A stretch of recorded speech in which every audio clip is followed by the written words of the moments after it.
Hi there, Andre from Peak Motorcycles here. Today it's another sunny day here in the Peak District. The day hasn't quite gone as expected, as I was thinking I was going to be test riding something else. However, every cloud has a silver lining, and today the silver lining is that I get to come up to Triumphworld in Chesterfield and have a go on the brand new 2022 Triumph Speed 1200 RR. So you can just about see one in the window behind me. So I'll go into the dealership, have a quick look around it. I have seen this bike at the shows and it just looks absolutely epic, but I think Dan's going to talk me through all the bells and whistles on the demo bike they have here. So this is the bike here at Triumphworld Chesterfield, and here's Dan who's going to talk through a few of the key bits about it. Yeah, so I'll show you, if we look at the dash first of all, some of the electronics. On screen you're presented with full range, rev counter, gear indicator, speedo and obviously fuel gauge. Alongside that, things like your clock, ambient air temp and any warnings and signals. You can see from a rider mode perspective there's 5 different options with road, sport, track, a rider configurable mode as well as rain. In each of those it shows you down the right hand side then which levels of traction, ABS and suspension setup that you've got, along with the throttle map. And we can then click to enter any of those modes, which is always displayed then under your gear indicator. It's quite comprehensive in terms of the electronics. Olin's fully electronic suspension, including braking support, so depending on the mode you're in, that will alter the dynamics in the ride of the bike. And with braking support you've got quite a few different levels to stop the bike diving and changing its weight under braking. That sounds awesome. I'm just loving all of these illuminated controls that you've got here. I don't know if it's quite picked up on the video. Fully backlit, whether the lighting shows that or not, I don't know. But yeah, it's one of those things when it's dark and you're trying to find one of many controls, especially before you're used to it. Yeah, there's a fair amount. That looks awesome, but not too overcomplicated, luckily. Yeah. There's a few extras that we've fitted over and above, things like heated grips that you can see and the scrolling indicators. They're all available, obviously, as accessories. Cruise, a standard feature now, I think, on most modern bikes. As well as things like auto cancel indicators. From a performance standpoint, the bike comes in wet at 198 kilograms and 177 brake horse or 180 PS. Standard features with things like the up and down quick shifter and auto blipper. That was first introduced on the Street Triple RS a couple of years ago, so anyone that's ridden one of those will know how smooth and how good the Triumph quick shifters operate. In terms of keys and other electronics, it's a completely keyless bike, so all done just through that one fob. The whole bike then is operated keyless, including the filler cap, steering lock and ignition. So from a lighting point of view, we've got the standard daytime running light there, along with headlamp and your high beam. The indicators on this one are the accessory scrolling indicators, so you can see how they trace from inside to out, and that's the same on the rear as well. A new design rear light actually for the Speed Triple, mimicked from the RS or identical to that of the RS, which, let me pull the bike forward slightly. Yeah, I remember seeing that from the shows.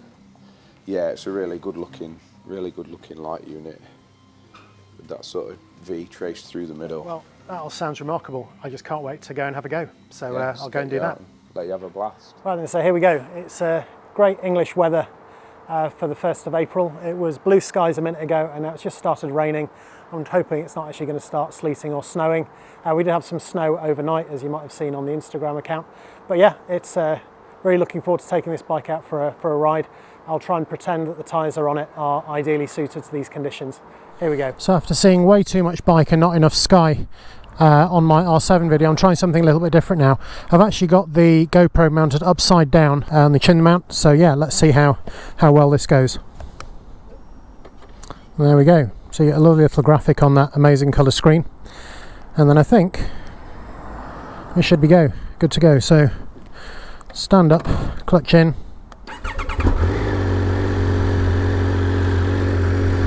and there we go. Right then, so this is my first ride on the Triumph Speed Triple 1200 RR. So I'm just being a little bit cautious on this very first ride out because it's got some quite slippery tyres on, and this bike has only done 100 miles. The roads are pretty greasy and it's only at about 5 degrees Celsius here. So really not the ideal conditions for this bike, but nevertheless, let's see what we can do. I mean, wow, this thing is just nuts. I'm barely giving it any throttle. And just first, second, third, I mean, it was almost basically at idle, and I glanced down and I'm doing 60, and it just takes off. Wow, I'm guessing there's going to be a little bit of wind noise being picked up here, so I'll record over it if I can afterwards. So, if you saw my video the other day that I did about another Super Sports that never quite, I don't know, checked the boxes for me, this is kind of what I expect from a Super Sports. I want it to terrify me, and this does. I mean, it's brilliant. It really is good. But yeah, let's see what it's like as a cruiser. There we go. That's 6th gear, 4,000 RPM. Really easy. 6th gear. If you just need a little bit of power, I'm just going to give it a squeeze. And yeah, it's just, yeah. I think this will be so much fun on a track. Let's see how much fun I can find for it around the Peak District. Well, that was fun, having a blast along the dual carriageway there. I mean, it's this bike just wants to go so much faster than 70 miles an hour. I think on a track it would be absolutely incredible. On here you really can't stretch its legs, it is just too fast. But having said that, it's not a bike that you need to rev to the limit to get it to do that. It will seemingly just pull in any gear. There's just so much power and torque there that, yeah, you just twist your wrist and off it goes. It will quite happily accelerate, I think, in pretty much any gear, and accelerate a lot, not like just a little bit. So I've ridden through some of these residential streets for a while. This one's a 40 mile an hour limit. And first thoughts on the riding position. So I thought it looked quite aggressive. Actually, now that I'm on it, yeah, it's not like an upright bike, but then again, it definitely isn't an upright bike, and actually I think this is quite comfortable. Now I have a certain amount of what did my grandmother call it, health up front, so yeah, my stomach is resting a little bit on the tank, which helps to hold me up. There is a tank pad on this bike as well, which is nice. But yeah, it's actually quite a comfortable place to be. I mean, I do find if I'm not paying attention that I do start to put more weight on my wrists and hands than I should, but it's also easy enough just to adjust and come off them, and actually to ride like that, just gripping it between your legs, is fairly easy to do. You know, I don't feel like I'm working out to do that. The next I'd like to talk about is this electronic Olin suspension. It's really good. I mean, like really good. I did wonder whether there'd be, you know, either excess dive under braking, or it would be too firm, or it would just, yeah, be uncomfortable. It is in road mode, which I think is the softest mode there is, but it is extremely smooth. I also find that I can, well, I don't know whether I can feel it happening or whether it just feels slightly different, but under braking it can tell the difference, and it can, you know, firm up the suspension just to compensate. So yeah, that is an amazing system. I'm sure it doesn't come cheap, and I'm sure it makes up a significant part of this bike's price tag, but nevertheless it is pretty amazing.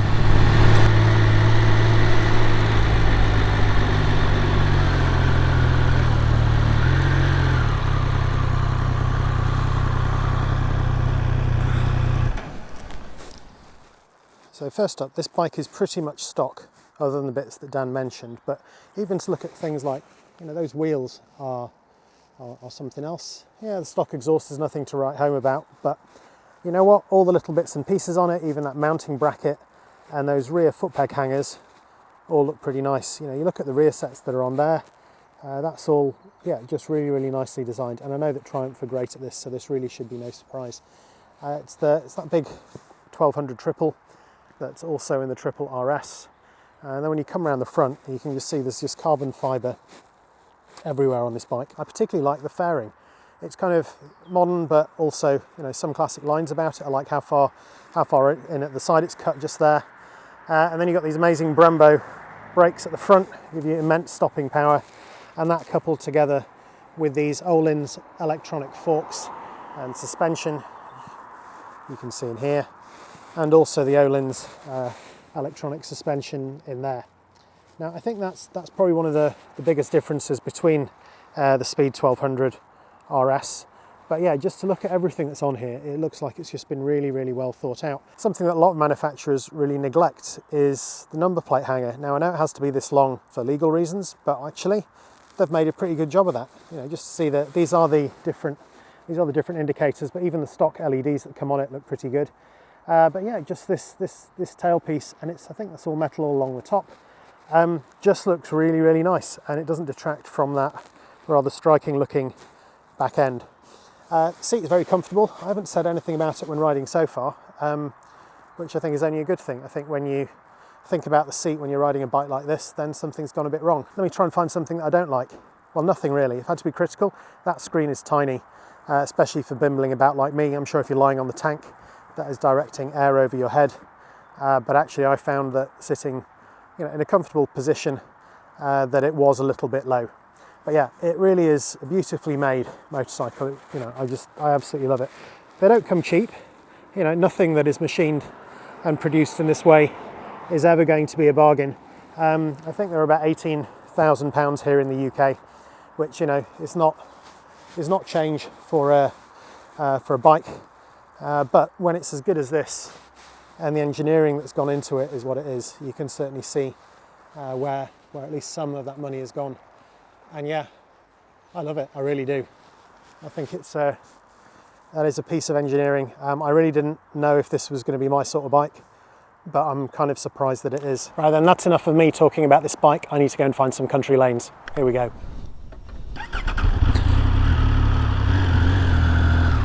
So then, having just had a bit of a stop and a quick check of the video, I think I might have been showing you way too much sky and not enough bike.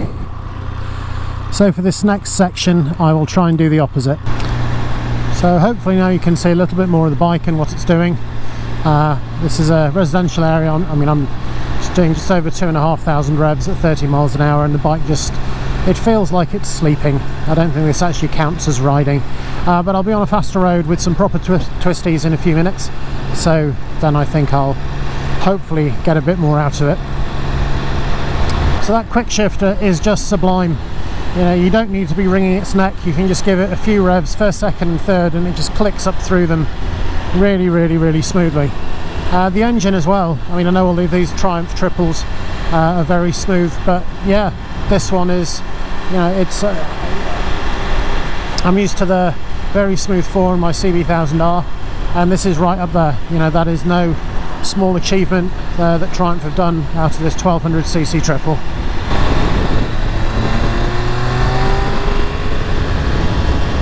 That is just gorgeous. So while this bike only weighs, I think, 190 something kilos wet, which is, quite light for what it is. That's still not light in the grand scheme of things for bikes, right? It's still close to 200 kilos. It is immensely powerful, but actually it carries that 200 kilos really low down, so that you absolutely don't feel it, when you're moving. I'm pottering around these lanes, and they are twisty roads. It's a reasonable surface, so you can have a bit of a go. But honestly, I feel like I can do very little with it. I don't mean that in a bad way, in that it can't do it. It's just that you have to be so careful, because just this very slight twist of your wrist and you are away and gone. It is just immensely, immensely quick. Such an incredible piece of machinery that it is a little bit wasted on roads that have corners that you have to do at 40 and 50 miles an hour. It is still fun, don't get me wrong. I'm having an absolute thrill. But I think that to get the most out of a bike like this, you need to be somewhere where you can unleash it, where you can actually make the most of all that incredible power. The handling around here is fine. In fact, it's really good. It's better than fine. But I kind of get the feeling that with 177 horsepower, I think, on tap, I'm not really testing it. If it didn't do this well, then that would almost be more of a surprise. It is fun though. It is absolutely fun. And you know what? For roads like this, obviously without the traffic, so I'm going to try and get away from that in a moment. Yeah, it's a joy. Now, I think warmer weather, definitely drier roads where you could have maybe push it a bit more to the limit. Maybe if it's your own and not one that you just borrowed from someone where you have to be extra careful, then maybe you can get a bit more from it, or you're willing to push it a bit more and actually feel like what it can achieve. But even just little bits like this, it's just so much fun. It really is just immense. That very, very rapid 30 to 60 just using a tiny fraction of the throttle just gives you an idea about just how much power this bike has. I mean, it really is tremendous.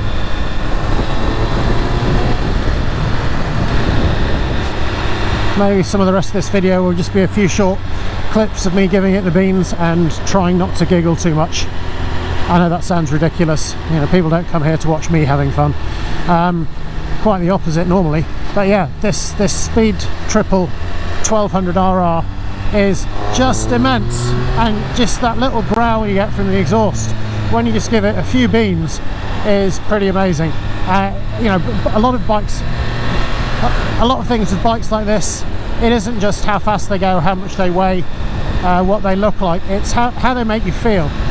And I think that's why, you know, I really enjoyed my ride on the Royal Enfield 350 Meteor the other day. That is about as far away from this bike as you can possibly get, but it felt really good. It made me smile and I thoroughly enjoyed it. To get on this is just incredible. You know, it is a bike that is so fast, has so much power, it's still fairly comfortable to ride even though it does have these lower bars. And yeah, when I get on this and I twist that throttle, it does make me smile, and that's the emotional connection that I think bikes have to make in order for them to be truly remarkable for their owners. Now, I know that not every bike is for everybody.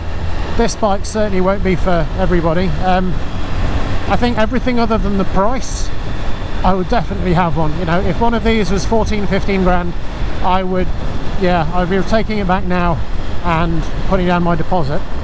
They aren't. They're about 18, which, you know, for something that is clearly an indulgence, and you know, for the impracticality of it, you know, you're buying it for how it looks, how it sounds, how it feels, and how it makes you feel when you're riding it. So for some people, you know, £18,000 is worth it. I'm close, I'll be honest, but you know what, I have a garage full of bikes at the moment and more than enough things to do. Money no object, space no object, I would absolutely have one of these. As it is, £18,000 is a lot of money to find for something that's a toy that's going to make you smile, when I already have a few other bikes in my garage that do make me smile, though not in the same way that this does. I think for now it's probably not something that's on my shopping list, but not because it's not amazing, it is. Yeah, you're probably kind of tired of me talking about that now, but yeah, it is very, very cool indeed.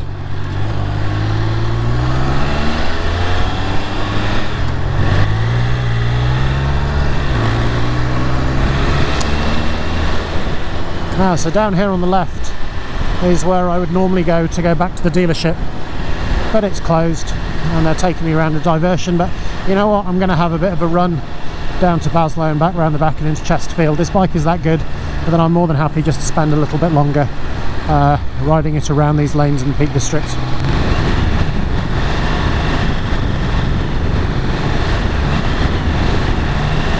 And who wouldn't want to spend their Friday riding a bike like this on roads like this? It really is just a lovely way to spend a couple of hours. Thank you very much indeed to Triumphworld for letting me take this bike out today.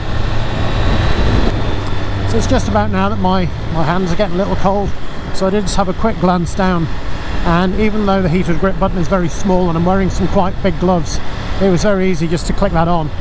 And you know what, it's nice to put some of these touches on. I know this bike isn't really meant to be a winter hack nor a touring bike, but the fact that you can get heated grips and that it comes with cruise control is brilliant. I mean, I think these days most people don't use cruise control for cruising. It's very helpful when you have average speed limit cameras and you want to make sure you don't want to get a ticket just to set the bike to a certain speed and let it do its thing. I know it's a bit daft using technology for something like that, but you know, it's there, they put it on the bikes, and it is something that can be quite useful. So just looking down at the dash, the temperature here is 5.5 degrees Celsius, so yeah, not exactly ideal biking weather. Don't know what's that, mid-40s Fahrenheit, but then with the heated grips on, my hands are nice and toasty, so that's quite nice. And you know what, even just glancing down, I don't know if you can see it on the camera, probably not, but I can see the carbon fibre on the inside of the fairing, and it's just the touches like that where you can see just how well finished this bike is. You know, there's no need to put a big sort of carbon fibre strut in there, you know, no one's going to see it. Okay, it probably saves a bit of weight, but the fact that they've gone to those lengths with the engineering is just a testament to just how much thought has gone into making this bike as good as it can be. And when you do touches like that, and when you put things like that on a bike, then the price goes up. No avoiding that. You know, you want something this good, that comes at a price. Now I'm sure some people will think, well, 18 grand is a silly amount of money for it, and yeah, you know what, you don't need to have backlit controls, you really don't, but they are kind of cool. You don't need to have that carbon fibre piece inside or everywhere else on the bike, but it's just those touches that, you know, some of them are functional, some, you know, the carbon fibre itself is very stiff for the weight, and yeah, just adding all these components together just makes for a really well made bike. Yeah, you know what, all I'm going to do is rave about it for the rest of the ride, so what I'll probably do is I'll just shut up, because I think you get the message by now. I think for those of you who've seen some of my other first ride videos, there's some bikes that when I get on them I'm not sure, and then I kind of grow to love them as time goes on, or others where I go off them, or where I just get on a bike and it doesn't really wow me. This bike is a wow bike, absolutely. So I'm now coming to the end of my test ride. I'm not that far from being back at the dealership, and yeah, I really enjoyed it. I think it's a brilliant bike, huge fun to ride. I think the challenge is finding somewhere where you can take advantage of just all the amazing things that this bike would do. You know, it is super fast, super powerful, excellent handling, just a real joy to ride. If anything, it's a little bit frustrating to ride it at 30, 40, 50 miles an hour, because it just so wants to do so much more than that.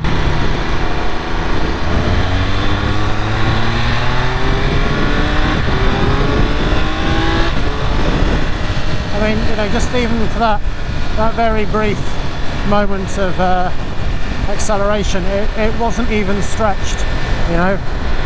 I've left all the cars that were near me long way behind, and yeah, it's really not trying. I mean, this bike could do so much more under the right conditions. So yeah, I love it. I'd love one, and I'd love to have somewhere where I could ride it to its fullest.